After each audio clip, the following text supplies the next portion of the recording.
ఇంకా ఎంత దూరం ఉంటామంటే మేము ఒక దశలో మేము ఎక్కడనో ప్రచారంలో పోతుంటే ఎదురెదురు పడితే కాంగ్రెస్ పార్టీ టీం అటు దిక్కు మేము ఇటు దిక్కు మేము చేతులు ఒప్పుకున్నాం తప్ప ఎన్నడూ కూడా బెదిరింపు ధోరణితో మేము ఈ రకంగా మాట్లాడలే.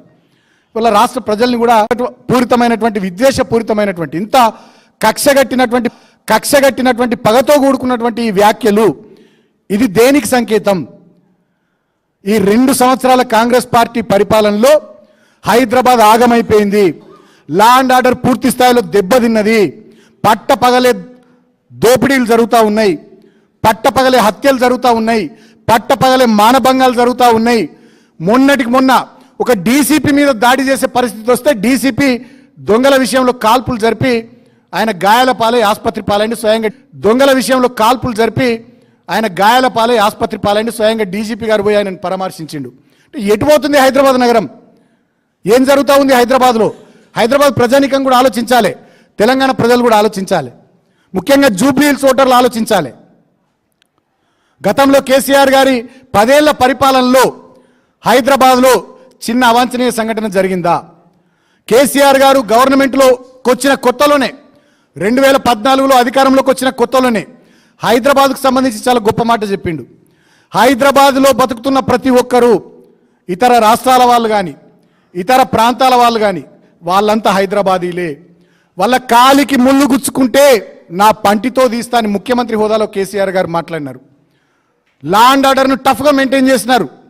హైదరాబాద్లో డ్రింకింగ్ వాటర్ సప్లై కానీ పవర్ సప్లై కానీ 24/7 ఇన్ఫ్రాస్ట్రక్చర్ క్రియేషన్ కానీ పెద్ద పెద్ద హైవేలు, స్కైవేలు, ఫ్లైఓవర్లు, అండర్ పాసులు, అద్భుతమైనటువంటి డ్రైనేజ్ వ్యవస్థ, ఈ రకమైనటువంటి సకల సౌకర్యాలు, పార్కులు, ఓపెన్ జిమ్లు, చిల్డ్రన్ ప్లే ఏరియాలు, కమ్యూనిటీ హాళ్ళు, బస్తీ దవాఖానాలు, ఇటువంటి ఎన్నో సౌకర్యాలు కల్పించి హైదరాబాద్ను అన్ని వర్గాల ప్రజలు, అన్ని కులాలు, అన్ని మతాలు, అన్ని ప్రాంతాలు, అన్ని రాష్ట్రాల వాళ్ళు సంతోషంగా ఉండేటటువంటి ఒక సేఫెస్ట్ డెస్టినేషన్గా కేసీఆర్ గారు హైదరాబాద్ను తీర్చిదిద్దిండు.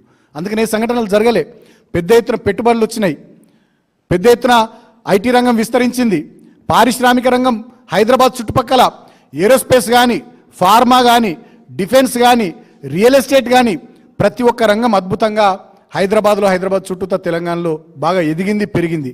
ఆనాడు కేసీఆర్ గారి పరిపాలనలో హైదరాబాద్ తెలంగాణ పెట్టుబడులకు గేట్వే ఆఫ్ ఇండియాగా ఉండే. ఇవాళ రేవంత్ రెడ్డి ముఖ్యమంత్రి అయిన తర్వాత ఈ ఇందిరమ్మ రాజ్యంలో ఈ కాంగ్రెస్ పాలనలో హైదరాబాద్ నగరం ఇవాళ గన్ కల్చర్కి అడ్డాగా ఒక మాఫియా డెన్గా తయారైపోయింది. అది ఎంత దూరం పోయిందంటే చివరికి ఎన్నికల్లో పోటీ చేస్తున్న కాంగ్రెస్ పార్టీ అభ్యర్థి కూడా ప్రత్యర్థి పార్టీల ఎమ్మెల్యేలను, మాజీ ఎమ్మెల్యేలను, ఎంపీలను, మాజీ ఎంపీలను అందరినీ మీరు మీ ఇళ్లలోకి పోలేరు, మీరు బతకలేరు, మీరు తిరగలేరు అనే బెదిరించే స్థాయికి ఇవాళ ఆ కల్చర్ ఎదిగింది. అంటే హైదరాబాద్ ఎటు పోతుంది, రాష్ట్రం ఎటు పోతుందో రాష్ట్ర ప్రజలు, హైదరాబాద్ ప్రజలు కూడా ఆలోచించాలి. ఇవాళ జూబ్లీ హిల్స్ అనేది అదొక సంగమం లాంటి నియోజకవర్గం.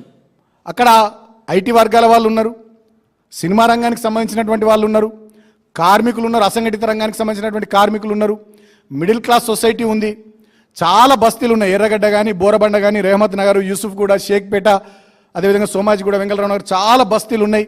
పేద దళితులు, గిరిజనులు, బడుగు బలహీన మైనారిటీ వర్గాల వాళ్ళు చాలామంది ఉన్నారు. పుట్టబోసుకొని బతికేటోళ్ళు ఉన్నారు. అదేవిధంగా కొన్ని ఏరియాలో కొంతమంది శ్రీమంతులు ఉన్నారు, ఇతర రాష్ట్రాల నుంచి వచ్చి, ఇతర ప్రాంతాల నుంచి వచ్చి స్థిరపడ్డటువంటి వాళ్ళు ఉన్నారు. సో అటువంటి నియోజకవర్గానికి జరుగుతున్నటువంటి ఎన్నికల్లో కాంగ్రెస్ పార్టీ తరఫున పోటీ చేస్తున్నటువంటి అభ్యర్థి ప్రవర్తన ఎట్లుందో ఒకసారి మీరు ఆలోచించమని కోరుతా ఉన్నా. కేసీఆర్ గారి హయాంలో ఒక గుల్దస్తాలాగా, ఒక పూల బొకేలాగా హైదరాబాద్లో ఉన్నటువంటి అన్ని వర్గాల ప్రజలు కలిసిమెలిసి సోదర సమానత్వ సౌభ్రాతృత్వాలతో మెదిలేటటువంటి ఒక సమసమాజాన్ని కేసీఆర్ గారు హైదరాబాద్ రూపంలో అందించారు ప్రపంచానికి. అందుకనే ఎన్నో అవార్డులు హైదరాబాద్ నగరానికి వచ్చినాయి, ఎన్నో పెట్టుబడులు హైదరాబాద్కు వచ్చినాయి. ఇవాళ ప్రపంచంలోనే అతిపెద్ద ఇంక్యుబేటర్ ఎక్కడ ఉందంటే టీ హబ్ హైదరాబాద్లో ఉంది. లార్జెస్ట్ క్యాంపసెస్ గూగుల్ కానీ, అమెజాన్ కానీ అన్నీ కూడా ఇక్కడనే ఉన్నాయి. అదేవిధంగా ఎవరు వచ్చినా హైదరాబాద్కు వచ్చి ఈ వాతావరణాన్ని చూసి, ఇక్కడి పరిస్థితులను చూసి మా హయాంలో ఇక్కడ స్థిరపడాలనుకునేవారు. మాజీ ఎన్నికల చీఫ్ కమిషనర్ జేఎం లింగడో గారు కూడా ఇక్కడ స్థిరపడ్డారు. అట్లా చాలామంది స్థిరపడ్డారు. కేసీఆర్ గారి నాయకత్వంలో ఆనాడు వారి మార్గనిర్దేశకత్వంలో మున్సిపల్ శాఖ మంత్రిగా, ఐటీ పారిశ్రామిక శాఖ మంత్రిగా కేటీఆర్ గారు చేసినటువంటి పని డెఫినెట్గా హైదరాబాద్ ప్రగతి, తెలంగాణ పురోగతికి దోహదపడ్డది. ఇవాళ వీళ్ళు వచ్చిన తర్వాత మొత్తం తిరోగమన దిశగా హైదరాబాద్ ప్రగతి, తెలంగాణ పురోగతి కొనసాగుతూ ఉన్నది. మీకు ఇంకో విషయం చెప్పాలి. ఆనాడు కేసీఆర్ గారు, కేటీఆర్ గారు ఈ రకంగా హైదరాబాద్ మీద ప్రత్యేక శ్రద్ధ పెట్టి పనిచేసినందుకే 2018లో మాకు అత్యధికంగా సీట్లు వచ్చినాయి హైదరాబాద్లో. మొన్న 2023 అసెంబ్లీ ఎన్నికల్లో కూడా దాదాపు 20-21 సీట్లు గ్రేటర్ హైదరాబాద్లో మాకు వచ్చినాయి. 2 సందర్భాల్లో జిహెచ్ఎంసీ ఎన్నికలు జరిగితే 2 సందర్భాల్లో కూడా GHMC mayor, deputy mayor BRS party కైవసం చేసుకుంది. అంటే మా పనితీరుకు ప్రజానికం కూడా అదే స్థాయిలో హైదరాబాద్లో పట్టం కట్టిర్రు. కానీ ఇవాళ వీళ్ళు చేస్తున్నది ఏంది? వీళ్ళ పనితీరు ఏంది? వీళ్ళ ప్రవర్తన ఏంది? వీళ్ళ పద్ధతి ఏంది? ఇవాళ వడ్ల కోతలకు వచ్చినాయి. వడ్ల కొనుగోలు కేంద్రాలు ఈ ముఖ్యమంత్రి ప్రారంభించిండా? అకాల వర్షాలు పడుతున్నాయి. ఒక్క మంత్రి, ఒక్క ఎమ్మెల్యే నియోజకవర్గాల్లో తిరుగుతున్నాడా? 6 గ్యారంటీలు అన్నారు, ఒక్క గ్యారంటీ అమలుకు నోచుకుందా? 420 హామీలు అన్నారు, ఒక్క హామీని నిలబెట్టుకున్నారా? చేవేలలో ఎస్సీ ఎస్టీ డిక్లరేషన్ అన్నారు, అమల్లోకి వచ్చిందా? ఇదే జూబ్లీహిల్స్ నియోజకవర్గంలో బోరబండ రేమత్ నగర్ దగ్గర ఉన్నటువంటి సెంటర్ ఫర్ దళిత్ స్టడీస్, దళితుల స్థితిగతుల మీద అధ్యయనం చేయడానికి ఆనాడు 1500 గజాల స్థలం ఇచ్చి 24 కోట్ల రూపాయలు ఇచ్చి 95% ఆ బిల్డింగ్ పనులు మేము పూర్తి చేసినాం. ఈ ప్రభుత్వం వచ్చి 2 సంవత్సరాలు అయింది, 5% పనులు పూర్తి చేస్తే దాన్ని ప్రారంభిస్తలే. అదేవిధంగా బీసీ డిక్లరేషన్ అన్నారు, అమలు చేస్తుర్రా? రైతు డిక్లరేషన్ అన్నారు, ఏమన్నా చేసిర్రా రైతులకు? నిరుద్యోగులకు సరూర్ నగర్లో ప్రియాంక గాంధీ గారు వచ్చి అనేక రకాలైన హామీలు ఇచ్చారు. 2 లక్షల ఉద్యోగాలు అన్నారు, నిరుద్యోగ భృతి నెలకు 4000 అన్నారు. ఏమైపోయినాయి అన్నీ? అదే నిరుద్యోగుల్ని ఆర్టీసీ క్రాస్ రోడ్స్ దగ్గర, అశోక్ నగర్ చౌరస్తాలో గ్రూప్ 1 ఉద్యోగాల విషయంలో వాళ్ళు మాట్లాడితే మీ ప్రభుత్వాన్ని నిలదీస్తే వాళ్ళ మీద లాఠీ చార్జీలు చేశారు.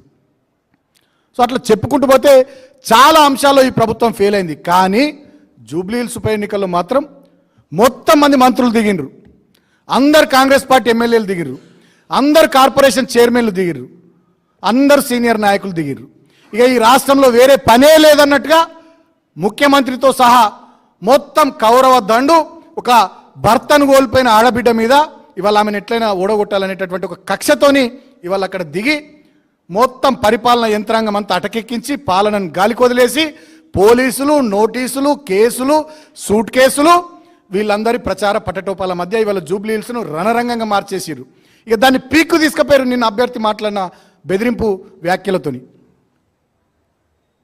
భర్తను కోల్పోయిన ఆడబిడ్డ మా పార్టీ ఒక మీటింగ్ పెడితే ఆ కార్యకర్తలందరినీ చూస్తూ గోపీనాథ్ గారు మరణించారు కానీ నాకు ఇంత పెద్ద కుటుంబాన్ని ఇచ్చిపోయారని ఆమె కళ్ళనీళ్ళు పెట్టుకుంటే 2-3 మంత్రులు దాన్ని కూడా డ్రామా అని విమర్శిస్తారు ఆమెను. కనీసం సంస్కారం లేదా మంత్రులకు? వారి కూతుళ్ళు వాళ్ళ అమ్మకు అండగా నిలబడాలని చెప్పి వాళ్ళ కూతుళ్ళు ప్రచారంలో తిరిగితే ఆ అమ్మాయిల మీద కేసులు పెడతారు. అదేవిధంగా ఇంకా దుర్మార్గంగా ఎన్నికల కోడ్ ఉండంగా, ఎన్నికల ప్రవర్తన నియమావళి ఉండంగా నిన్న ముఖ్యమంత్రి గారు సినీ కార్మికుల మీటింగ్లో జీవోలు ఇస్తా, నేను ఈ హామీ ఇస్తున్నా అని చెప్పి కోడ్ వయలేషన్ పూర్తి స్థాయిలో ఆయన మాట్లాడుతుంటారు. మంత్రులు వచ్చి బస్తీలలో తిరుగుతూ ఈ కబరాన్ని ఇస్తాం, ఈ కబ్రస్థాన్కు మేము శాంక్షన్ ఇస్తాం, ఆ కమ్యూనిటీ హాల్కు శాంక్షన్ ఇస్తామని చెప్పి, ఈ రోడ్డు శాంక్షన్ ఇస్తాం, అది ఇస్తాం, ఇది ఇస్తాం బ్యాక్ డేట్లో అని చెప్పి వాళ్ళు కూడా పూర్తి స్థాయిలో ఎన్నికల ప్రవర్తన నియమావళిని తుంగలో దొక్కి అధికార దుర్వినియోగానికి మంత్రులు కూడా పాల్పడుతూ ఉన్నారు. మేము అడుగుతా ఉన్నాం బీఆర్ఎస్ పార్టీగా, ఎలక్షన్ కమిషన్ ఏం చేస్తూ ఉంది? ఎలక్షన్ కమిషన్ ఏమైనా కాంగ్రెస్ పార్టీకి చుట్టంగా మారిందా? డెఫినెట్గా ఈ అన్ని అంశాల మీద ఇప్పటికే కొన్నిటి మీద కంప్లైంట్ ఇచ్చినాం, మిగతా అంశాల మీద కూడా బీఆర్ఎస్ పార్టీ తరఫున మేము కంప్లైంట్ ఇవ్వబోతా ఉన్నాం. అంటే ఇవన్నీ పూర్తి స్థాయిలో పరిపాలనను గాలికి వదిలేసి కేవలం జూబ్లీహిల్స్లో ఒక ఆడబిడ్డను ఓడగొట్టాలని చెప్పి ఒక కౌరవ దండు దిగినట్టుగా ఇవాళ జూబ్లీహిల్స్ మీద పడ్డారు. బెదిరింపు ధోరణితోని, పోలీసు బలగాలతోని, అక్రమ కేసులతోని, నోటీసులతోని ఇవాళ ఎలాగోలా ఏదోటి గట్టెక్కాలనేటటువంటి ప్రయత్నం చేస్తూ ఉన్నారు. అందుకనే నేను తెలంగాణ ప్రజానీకానికి బీఆర్ఎస్ పార్టీ